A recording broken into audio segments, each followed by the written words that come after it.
घर का अनपढ़ बेटा। सुमन अपने 3 बेटे, 1 बेटी और 2 बहू और पति के साथ रहा करती थी। वह बहुत खुश थी क्योंकि उसके दोनों बेटों की शादी हो चुकी थी। फिर भी उसके घर का बंटवारा नहीं हुआ था और सुमन का जॉइंट परिवार था। तो दूसरी तरफ सुमन का छोटा बेटा राकेश की घर में कोई इज्जत नहीं थी क्योंकि राकेश अनपढ़ था। इसलिए घर का हर एक सदस्य उसके साथ नौकरों जैसा व्यवहार किया करता था।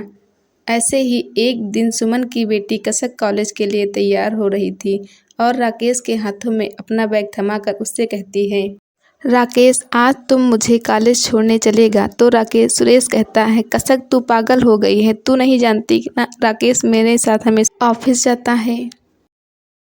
नेहा राकेश के मुंह पर तो उसकी तारीफ करती थी पर पीठ पीछे उसके अनपढ़ होने का उतना ही मजाक उड़ाती है। राकेश के अपने सगे भाई बहन उसकी इज्जत नहीं करते तो बाकी कहाँ से करेंगे। समय यूं ही गुजरता है। राकेश अब जल्दी से लड़के वाले को लेने घर जाता है। कुछ ही देर में मेहमान घर आ जाते हैं पर बेचारे राकेश को तो घर में आके भी आराम नहीं मिलता है तो वो घर के कामों में लग जाता है। राकेश को इतना काम करता देखकर लड़के वाले को लगता है कि राकेश उनके घर का नौकर है। सुमन बहन, आपके घर का नौकर सच में बहुत अच्छा है। उसने हमें एक भी सामान उठाने नहीं दिया। बेचारा बच्चा अकेले ही सब लेकर आया और आते ही फिर घर के कामों में लग गया। आजकल के ज़माने में इतना वफादार नौकर कहाँ मिलता है। उस औरत की बात सुनकर सुमन की दोनों बहू और बेटे हंसने लगते हैं पर यह देखकर सुमन को काफ़ी बुरा लगता है और वह अपनी होने वाली समधन से कहती है, बहन, आपको कोई गलत फहमी हुई है। राकेश हमारे घर का नौकर नहीं है, वो मेरा सबसे छोटा बेटा है। क्या? छोटा बेटा? और उसकी ये हालत, वो भी अपने ही घर में? माफ़ करना बहन जी, पर मुझे लगा कि वो इस घर का नौकर है।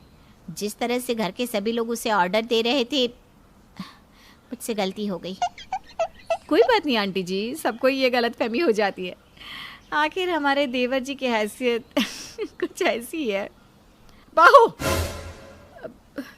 आप लोग बैठे क्यों हैं? कुछ लीजिए ना। और बहू, तुम खड़ी क्या हो? सारा काम क्या राकेश ही करेगा? अब जाओ, जाकर मेहमानों के लिए कुछ खाने का इंतजाम करो। सुमन अपनी बहुओं को आंख दिखाकर वहां से भगा देती है पर सुमन के घर का ऐसा वातावरण देखकर घर आए मेहमानों को इस रिश्ते से ऐतराज़ हो जाता है और वो लोग बहानेबाजी करके वहां से चले जाते हैं जिस वजह से कसक का रिश्ता नहीं हो पाता है और इसका दोष कसक अपने छोटे भाई राकेश पर मरती है। पर कहीं के ये सब कुछ तेरी वजह से हुआ है। हमारे घर में सब पढ़े लिखे हैं सिवाय तेरे। और माँ, जब लड़के वालों ने इसे नौकर समझा तो आपको क्या जरूरत थी ये कहने की कि ये मेरा छोटा भाई है? नौकर बनकर ही रहने देते ना इसे। इसकी वजह से इतना अच्छा आया मेरा रिश्ता भी टूट गया। माँ जी, कसक बिल्कुल सही कह रही है। एक तो आपका ये नालायक बेटा अनपढ़, ऊपर से इसकी हरकतें नौकरों वाली। अरे आज के दिन तो ये ढंग के कपड़े पहन सकता था ना। हाँ माँ, आप मानो या ना मानो, कसक का रिश्ता इस नालायक की वजह से ही टूटा है। मेरी मानो तो अगली बार जब कसक के लिए रिश्ता आए तो इसे अलग ही रखना। गलती हो गई हमसे जो हमने इसे लड़के वालों से मिलवा दिया।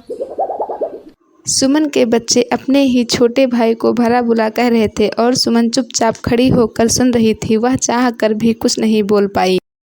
तो वहीं दूसरी ओर राकेश भी अपने दर्द को किसी के सामने नहीं रख पाता और रसोई में जाकर चुप चुप कर रोता है और रसोई में ही ज़मीन पर सो जाता है क्योंकि कपड़ों की तरह घर वालों ने राकेश को कमरा भी नहीं दिया है। राकेश की ऐसी हालत देखकर सुमन को बहुत बुरा लगता है और उसे एहसास होता है कि उसने कितनी बड़ी गलती की है, अपने छोटे बेटे को नहीं पढ़ाया। अरे क्या हुआ भाग्यवान, इतनी उदास क्यों हो? रिश्ता ही तो था, नहीं हुआ तो क्या हुआ? अपनी कसक बिटिया के लिए इससे भी अच्छे घर का रिश्ता आ जाएगा।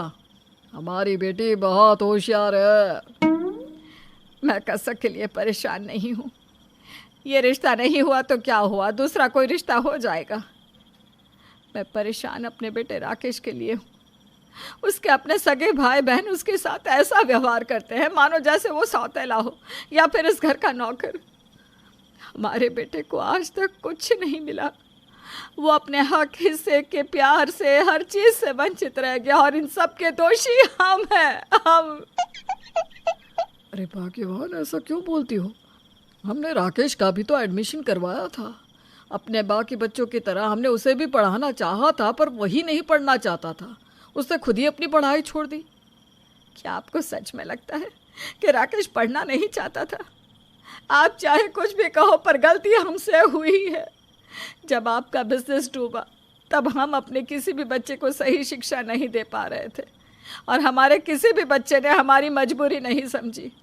पर राकेश ने अपनी पढ़ाई छोड़ दी और आपके साथ छोटी सी उम्र में ही काम करने लगा, और इसका नतीजा यह निकला कि हमारा सबसे छोटा बेटा अनपढ़ रह गया और हमारे बाकी बच्चों ने तरक्की कर ली।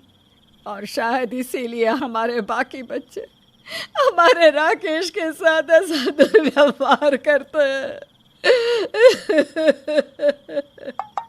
इतना बोलकर सुमन फूट फूट कर रोने लगती है। सुमन की आंखों में आंसू देखकर दिलीप को बहुत बुरा लगता है। वह चुपचाप सो जाता है। पर आधी रात में जब दिलीप की आंखें खुलती हैं और वह जब पानी लेने के लिए रसोई घर जाता है तो देखता है कि उसका बेटा ज़मीन पर सो रहा है। अपने बेटे को ज़मीन पर सोता देख उसे अपनी गलती का एहसास हो जाता है। आगे की कहानी के लिए आप हमारे चैनल को सब्सक्राइब करें।